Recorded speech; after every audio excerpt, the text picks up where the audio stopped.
اللہم صلی وسلم علی نبینا محمد۔ امام احمد بن حنبل رضی اللہ تعالیٰ عنہ سفر میں تھے، ایک جگہ رکے، مسجد میں نماز پڑھی اور مسجد والوں سے رات گزارنے کی درخواست کی تو مسجد والوں نے کہا کہ آپ رات یہاں مسجد میں نہیں گزار سکتے۔ امام احمد بن حنبل نے یہ نہیں بتایا کہ میں کون ہوں۔ ایک آدمی جو کہ تندور پر روٹی لگایا کرتا تھا وہ قریب سے گزر رہا تھا۔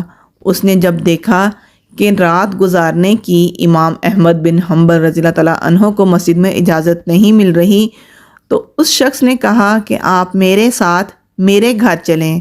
گھر پہنچنے پر اس شخص نے امام احمد بن حنبل رضی اللہ تعالیٰ عنہ کو بہت اچھے طریقے سے بٹھایا اور پھر اس شخص نے آٹا گوندنا شروع کر دیا۔ اس نے جیسے ہی آٹا گوندنا شروع کیا تو ساتھ ہی استغفر اللہ کا ذکر بھی شروع کر دیا، اور جیسے جیسے وہ آٹا گوندتا جا رہا تھا مسلسل اس کی زبان استغفار کیے جا رہی تھی۔ امام احمد بن حنبل رضی اللہ تعالیٰ عنہ یہ سب دیکھ رہے تھے۔ انہوں نے دیکھا تو اس شخص سے پوچھا، کیا تمہارے استغفار نے تمہیں کوئی فائدہ بھی دیا ہے؟ اس شخص نے کہا، میرے بہت سارے مسائل تھے، بہت ساری پریشانیوں میں گھرا ہوا تھا۔ جب سے میں نے استغفار شروع کیا ہے اللہ تعالیٰ نے میرے سارے مسائل حل کر دیے ہیں، اور میں جو بھی دعا مانگتا ہوں اللہ تعالیٰ میری ساری دعاؤں کو قبول فرماتا ہے۔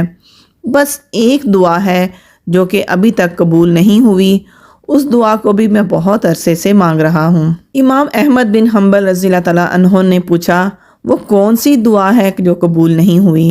اس شخص نے کہا کہ میں نے سنا ہے اللہ تعالیٰ کا ایک بہت نیک بندہ ہے، اس کا نام احمد بن حنبل ہے۔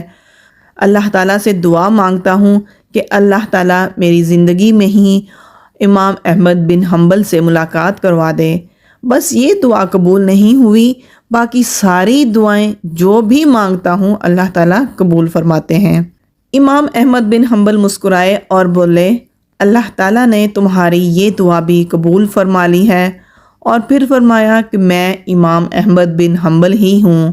میں جب گھر سے نکلا ہوں تو مجھے ایسے لگا جیسے مجھے زبردستی کھینچ کر اس طرف لایا گیا ہے۔ اس واقعہ سے پتہ چلتا ہے کہ استغفار سے دعائیں بھی قبول ہوتی ہیں، اس لیے کثرت سے اپنی زبان کو استغفار سے تر رکھنا چاہیے۔ استغفار ہم گن کر بھی کر سکتے ہیں اور بغیر گنے بھی کر سکتے ہیں۔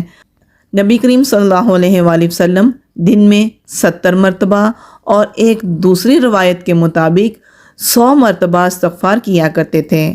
پھر ہم تو ایک عام سے انسان ہیں، ہم خطا کار ہیں، سارا دن بے شمار لا علمی میں گناہ کرتے رہتے ہیں، تو ہمیں کتنا زیادہ استغفار کرنے کی ضرورت ہے، اور ہمیں کتنا زیادہ اپنی غلطیوں پر شرمسار ہونے کی ضرورت ہے۔ اس لیے استغفار کو گن کر یا پھر بغیر گنے بھی اپنی زبان پر جاری رکھیں۔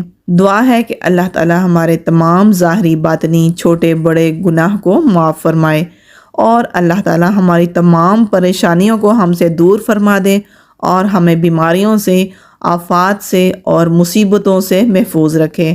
آمین۔ السلام علیکم ورحمۃ اللہ وبرکاتہ۔